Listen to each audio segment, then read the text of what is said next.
onde eu vivia, existia a entrada para uma vila em forma de L, e as casas ficavam atrás da minha.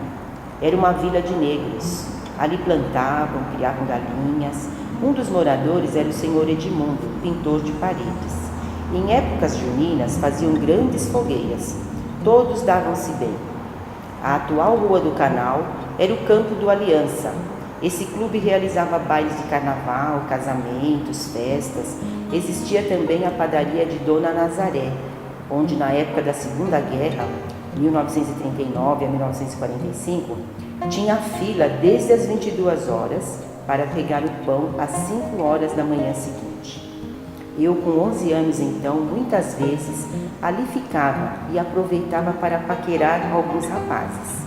Era o útil unindo-se ao agradável, né? Ao lado da padaria tinha o senhor Chico Peleiro, que curtia peles de animais e comercializava-as. E logo a seguir o japonês tintureiro, Paulo. Lembro também do açougue do italiano Genarino. O barbeiro era antigo, acho que era o Guilherme Manetta, final dos anos 30, na Praça Oscar. O senhor René farmacêutico passava filmes na rua. Outro cinema era o Cine Carandiru, que virou Rian, na Rua Miguel Mendel. Faziam bailes no local. Mais bailes existiam outros vários, geralmente particulares. Em 1947 eu fui eleita rainha do carnaval. Lembro do conjunto do Didi, que tocava samba, choros, marchas, valsas nos domingos à tarde. Nessa época de adolescência, lembro do conjunto folclórico português Pauliteiros de Miranda, de sucesso na época, e havia muitos sanfoneiros e tocadores de violão espalhados pela região.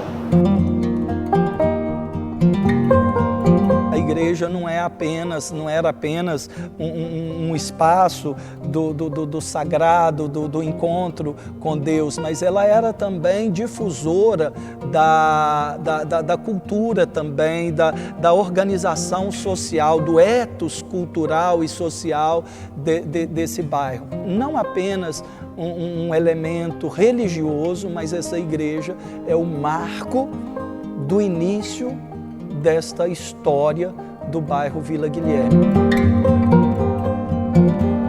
E a nossa presença sempre esteve aqui. O cineminha do padre, as peças de teatro do padre. Mas o campo de futebol primeiro foi aqui em frente à igreja, logo depois passou o campo de futebol para o fundo da igreja. Uma outra história também que tem é do seu Totó, chamado Aquiles, né? O nome dele é Aquiles. Ele jogava acho que no Vasco, e quando ele via um colega de campo, de time, em posição de marcar um gol, ele dizia Tó, Tó, Tó. E ele ganhou o nome de Seu Totó, apelido de Seu Totó.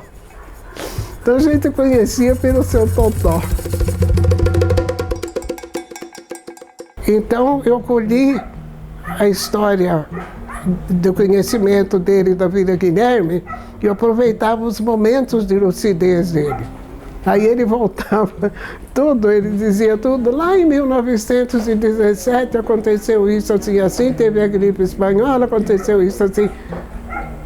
Aí eu esperava ele contar aquela história.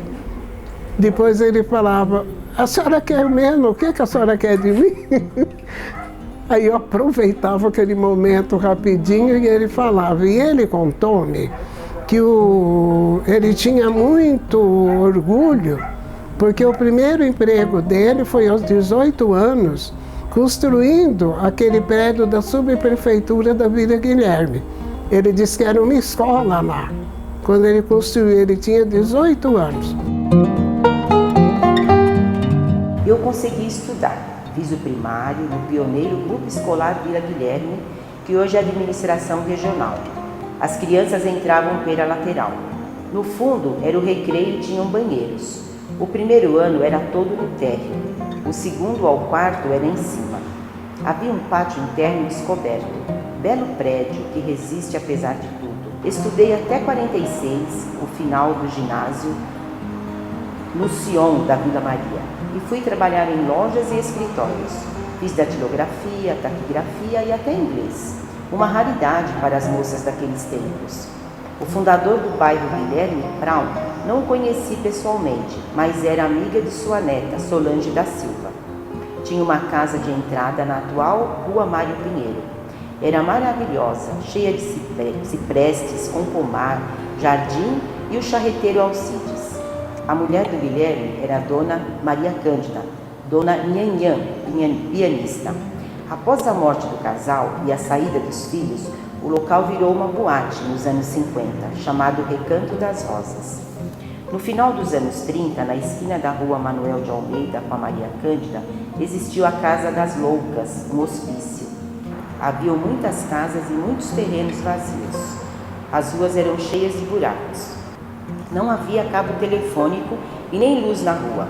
O lixo era deixado nos terrenos, enterrado. Não lembro de onde vinha tanto lixo para a vila. Era tudo despejado na Avenida Guilherme com a Chico Pontes. O lixão é uma criação de meados para frente dos anos 50. Quando batia a brisa de final de tarde, o cheiro subia ao morro. Era um inferno. Apesar de toda a dificuldade existente, havia muita amizade naqueles tempos. E as pessoas divertiam-se. Podia-se envelhecer em paz, jogando seu dominó, sentado olhando a rua. Era menos individualismo, mais respeito e simplicidade.